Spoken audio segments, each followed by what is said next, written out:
দেখো বিনোদ, এইভাবে কাউকে কিছু না জানিয়ে একা একা বাড়ি থেকে বেরিয়ে গেলে যে লোকে মন্দ ভাববে। কে কি ভাবলো তাতে আমার কিছু যায় আসে না। আমি কারোর ইচ্ছার অধীনে নই মহেন্দ্রবাবু। বিনোদ, তুমি তুমি এই বাড়িতে আসার পর থেকে কেমন যেন বদলে গেছো। পরিবর্তনই মানুষের ধর্ম মহেন্দ্রবাবু। যাকে আপনি আজ কলেজে গিয়েছিলেন? কলেজে কারোর সাথে দেখা হলো? কারোর সাথে মানে কার কথা জিজ্ঞেস করছো তুমি? কলেজে গেলে যার সাথে দেখা হওয়ার কথা। ও বিহারি। তো বিহারির খবর জানার জন্যই তুমি আমাকে জোরজার করে কলেজ পাঠাতে চাইছিলে, তাই তো? জানতে চাইলেই বা ক্ষতি কিসের? আমার লাভ ক্ষতির হিসেবটা তুমি কি করে বুঝবে বিনোদ? আমি বুঝতেও চাই না মহেন্দ্রবাবু। শুধু যেটুকু প্রশ্ন করেছি তার উত্তরটা দিলেই আমি খুশি হব। বেশ, তাহলে শোনো, না আমি কলেজে যাইনি এবং না আমার বিহারির সঙ্গে দেখা হয়নি, আর তোর সঙ্গে আমার দেখা করার কোনো ইচ্ছেও নেই। আর একটা কথা জেনে রাখো বিনোদ, আমিও কারোর ইচ্ছের অধীন নই।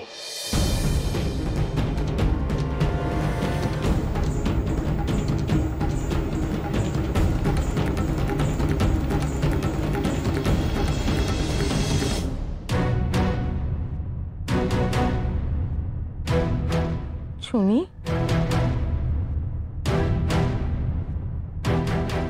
একা একা বসে কি এত ভাবছিস বল দেখি? 24 ঘন্টা ওই এক কথা ভেবে মন গুমড়ে মরছিস। এখন কি খাওয়া দাওয়া ছেড়ে দিয়ে শরীরটাকেও খারাপ করার ইচ্ছে?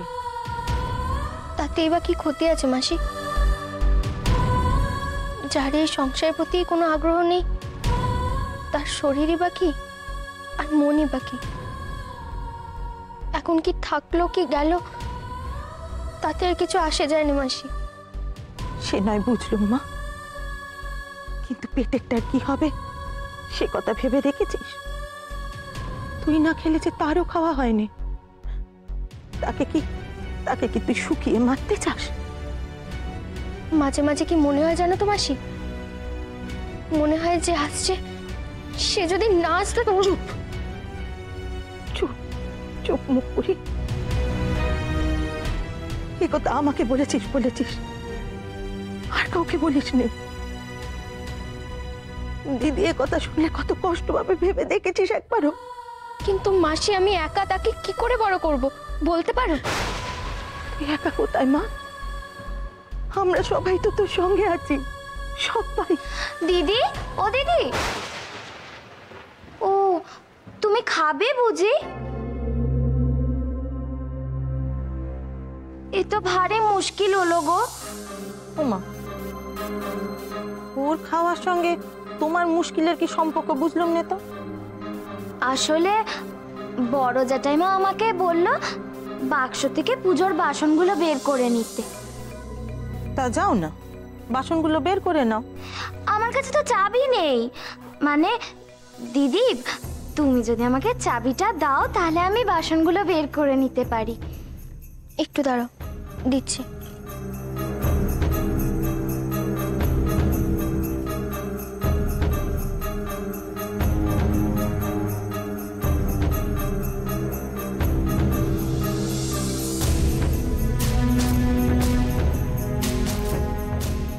আমি গিয়ে চাবিটা খুলে দিচ্ছি। তোমার কি কি বাসন লাগবে বলো, বার করে দিচ্ছি। আসো।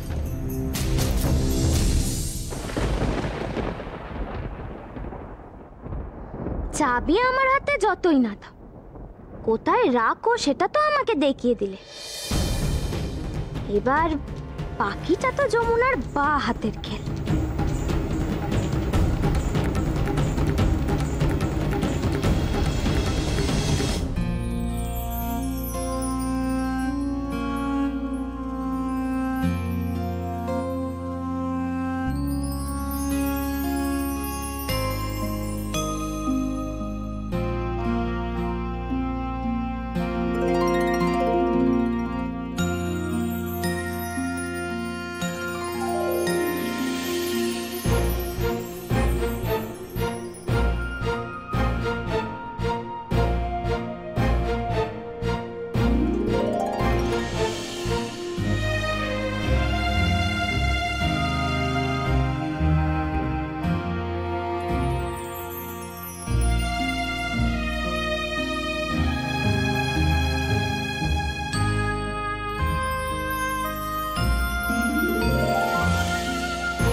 আজকে বইয়ের দোকানে না গেলে জানতেই পারতাম না বিহারী বাবুর কবিতার বই বেরিয়েছে। কথাবার্তা শুনে অনেকবার মনে হয়েছে, কিন্তু কবিতার বই?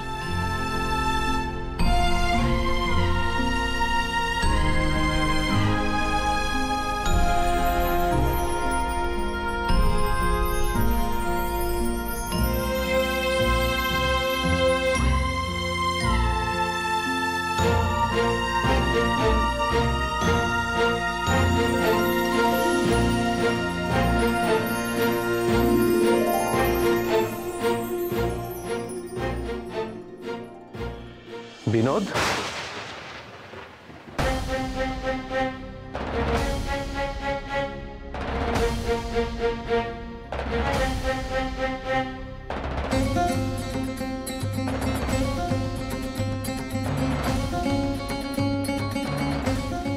আকাশে সোনার থালার মতো পূর্ণিমার চাঁদ উঠেছে বিনোদ। আর সেই চাঁদের আলোরাই জানলা দিয়ে এসে আমাকে সংবাদ দিল যে আমার বিনোদ আমার জন্য বাসর সাজিয়ে অপেক্ষা করছে। এই জন্যই বুঝি সন্ধ্যাবেলায় বেরিয়েছিলে? আপনি ঘর থেকে যান মহেন্দ্রবাবু, আমি ঘরে আজ একলা থাকবো। আপনার জন্য বাইরের ঘরে আমি বিছনা করে আসছি। কার জন্য সেজেছো তাহলে তুমি? কার জন্যই বা এমন ভাবে বাসর সাজিয়েছো? সে মানুষ যে আমার অন্তরের ভেতরে আছে।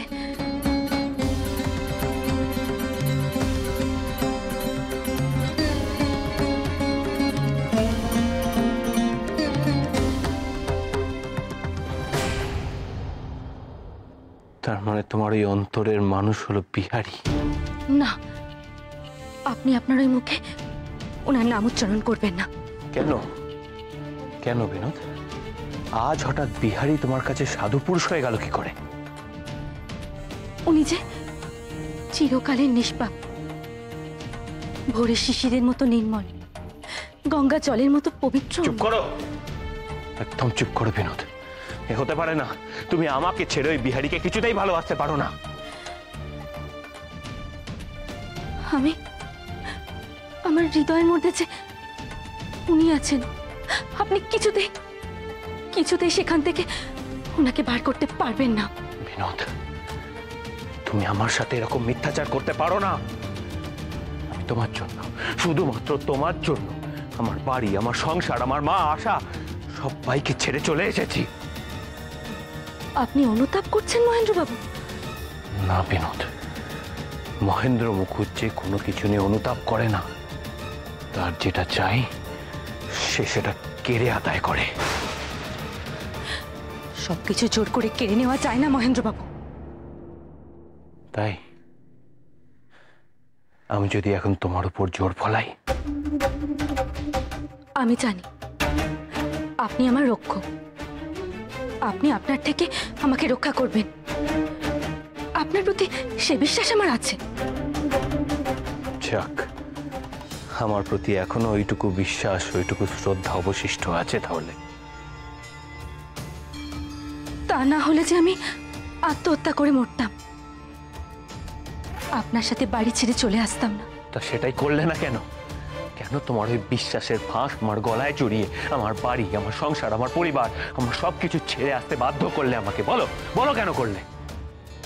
কিন্তু প্রকৃত ভালোবাসা যে মানুষকে মরতেও দেয় না। খুব ভালো করেই সেটা জানি। সঙ্গে এটাও জানি যে ঠিক এই কারণেই তোমাকে পাওয়ার আশাও কোনোদিন মরবে না, আর আমারও মুক্তি নেই। কিন্তু একটা কথা আমি তোমায় বলে দিচ্ছি বিনোদ, আমি যদি তোমায় না পাই, জেনে রেখো ওই বিহারীও কিন্তু তোমায় কোনোদিনও পাবে না। চলে যাও এখান থেকে। তোমার জন্য, আজ শুধু তোমার জন্য আমার মা চোখে জল ফেলছে, আমার আশা বিরহে পাষাণ হয়ে গেছে। চলে যাও বিনোদ, চলে যাও। তুমি না গেলে যে আমি তাদের কাছে ফেরত যেতে পারবো না বিনোদ, পারবো না। ঈশ্বর, আমি কি করলাম? কি ভুল করলাম আমি? ছি ছি ছি ছি ছি। ছি।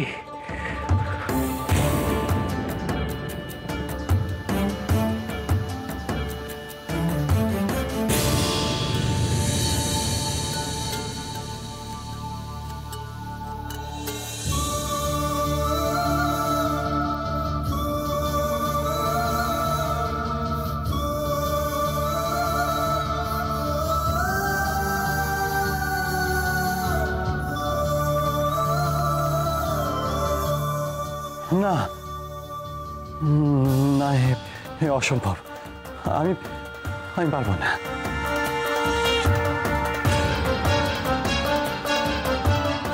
আমি যে কোনোদিনও আপনাকে নিজের করতে পারবো না, আপন করে মেনে নিতে পারবো না।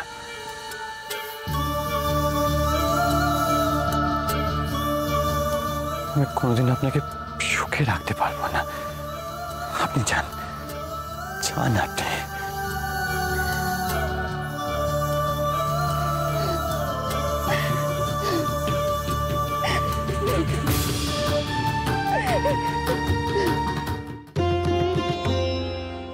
ও বিহারি, আরে বাবা, তোর সাথে একটা কথা ছিল। কি কথা মা? না না মা, আপনাকে এখন কোনো কথা বলতে হবে না। এই মাত্র উঠে বসেছেন।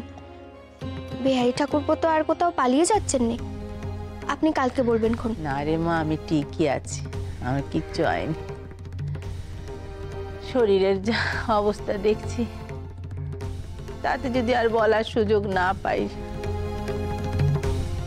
ও বিহারি, তোর সাথে কিছু কথা ছিল। আমার একটা মনের ইচ্ছা আছে, তুই রাখবি বাবা? কেন রাখবো না মা?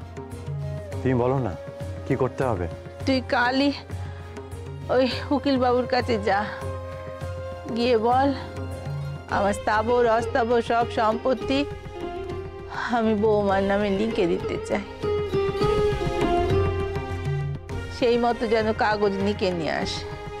না না মা, এ আপনি কি বলছেন? আমার নামে এ কখনো হতে পারেনি। এসব কথা আপনি বলবেন না। না রে মা, এছাড়া আর কোনো উপায় নেই রে। আমি যাওয়ার আগে সব ব্যবস্থা করে দিতে চাই। সে যাই হোক, তাই বলে আমার নামে কেন মা? এসব যার জিনিস আপনি তাকেই ফিরিয়ে দেবেন। আমি শুধু ওনার আসার অপেক্ষা করছি। উনি চলে এলে আমি ওনাকে সব কিছু দিয়ে নিশ্চিন্তে হব। ওই জন্যই তো মা, আমি আইন করে সব কাগজপত্র লিখে দিতে চাই, যাতে তোর কোনো অসুবিধে না হয়। তাই জন্যে আইন করা কাগজের কি দরকার আছে মা? এমনিতেই কি ওনাকে সবকিছু ফিরিয়ে দেওয়া যায় না? কালকের ঘটনা যা ঘটলো, এরপরে আমি আর বিশ্বাস করতে চাইনি কাউকে। ও বিহারি, তুই যা বাবা, উকিল বাবুর কাছে যা, গিয়ে সব কিছু খুলে বল। তুমি চিন্তা করো না মা, আমি উকিল বাবুর সাথে কথা বলে সমস্ত কাগজপত্র তৈরি করে তোমাকে দিয়ে দেব। তোমরা যাও এখন, আমি একটু শোবো। যাও।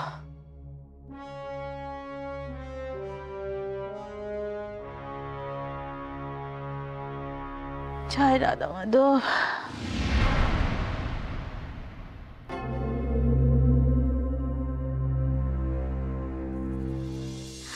মেয়ে জ্যাঠাইমা, ও মেয়ে জ্যাঠাইমা, জানো তো বড় জ্যাঠাইমার শরীরটা বোধহয় আবার খারাপ করেছে গো।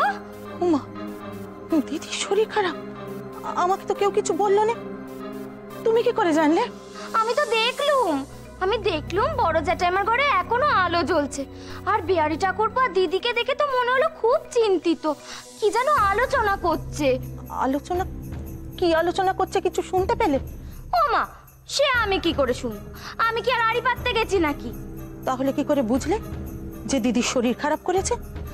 না না, আসলে আমার না মনে হলো এত রাত অবধি তো বড় জ্যাঠাইমার ঘরে কখনো আলো জ্বলে না, তাই। আর দিদি? দিদি কি করছে দেখলে? শুয়ে আছে দেখলুম, কিন্তু ঘুমোচ্ছে কিনা তা বলতে পারবো না। দিদি কি করছে সেটুকুও তুমি দেখোনি? শুধু ঘরে আলো জ্বলা দেখেই তোমার মনে হলো দিদির শরীর খারাপ হয়েছে। তোমায় দিয়ে যদি কোনো কাজ হয় বাঁচা, আমাকেই দেখতে হবে কে।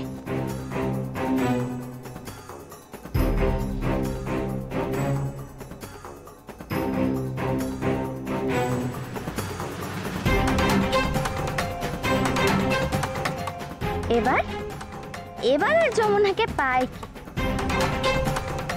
শুধু দেখে যাও কত কি ঘটে।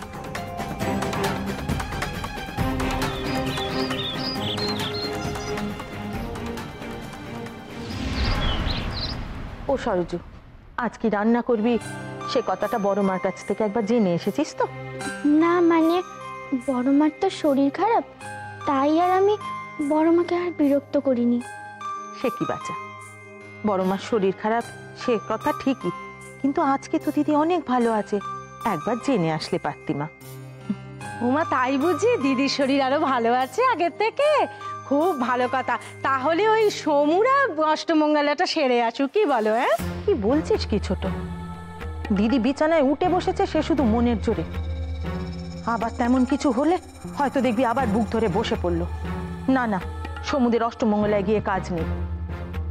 ওমা সুহাসছে, কি নিয়ে যাচ্ছিস মা? বড় মার জন্য দুধ নিয়ে যাচ্ছিস বুঝি? হ্যাঁ মেজমা। বলছিলাম কি মেজদি, এরপর যদি দিদির শরীর আরো খারাপ হয় তখন তো ওদের যাওয়াই হবে না গো। সেটা কি ভালো দেখাবে? ঠিক হবে কি বলো সেটা?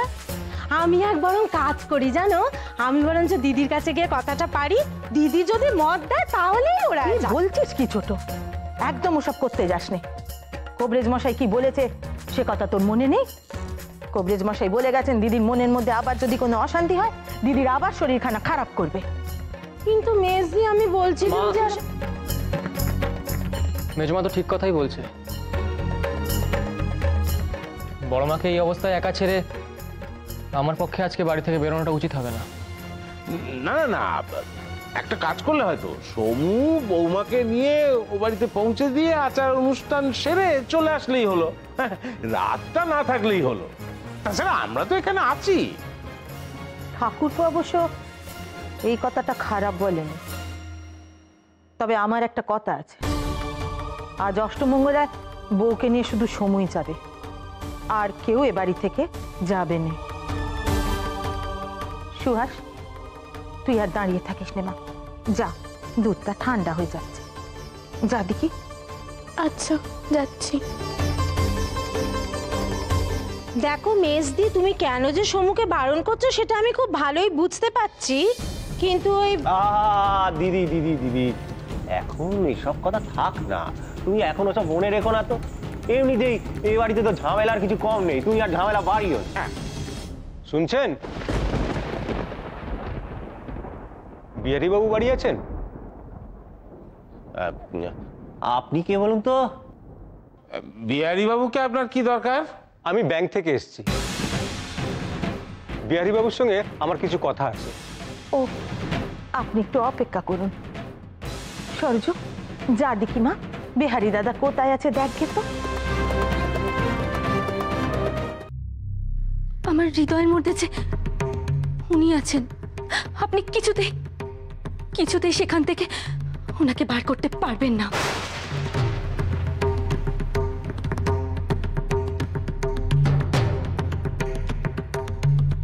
বিনোদ তো আমাকে ভালোবাসে না, ও তো বিহারীকে ভালোবাসে। না না, আর না, আমি ওকে ভালোবাসি না। বিনোদ তো ছিল আমার মোহ, আর সেই মোহর পেছনে দৌড়তে গিয়ে আমি আমার পরিবার, আমার মা, আমার আমার সংসার, আমার আশাকে ত্যাগ করে এলাম। ছি ছি ছি ছি ছি, যা যথার্থ আর গভীর, যা স্থায়ী, যার মধ্যে বিনা বাধায় নিজেকে ডুবিয়ে রাখা যায়, তার গৌরব আমি না বুঝে কি করলাম? অমৃত ফেলে বিষের পেছনে দৌড়ে এলাম। না না না, আজই আমি বাড়ি ফিরে যাব। বিনোদ যেখানে থাকতে চায় সেখানে ওকে রাখার ব্যবস্থা করে আমি মুক্ত হয়ে আবার আমার আশার কাছে, আমার মায়ের কাছে ফিরে যাব। বিনোদ, বিনোদ, তোমার সঙ্গে আমার বিশেষ কথা আছে। আমার এখন মন ভালো নেই মহেন্দ্র বাবু, আমাকে বিরক্ত করবেন না, আপনি যান। দেখো বিনোদ, আমি আর বেশিক্ষণ এখানে থাকবো না। আমি এখন কিচ্ছু শুনতে পাচ্ছি না, আপনার যেখানে খুশি আপনি সেখানে যান, দয়া করে এখন আমাকে একটু একলা থাকতে দিন। এত স্পর্ধা, এত দুঃসাহস তোমার? বেশ, ঠিক আছে, আমার নাম মহেন্দ্র মুখুজ্জে।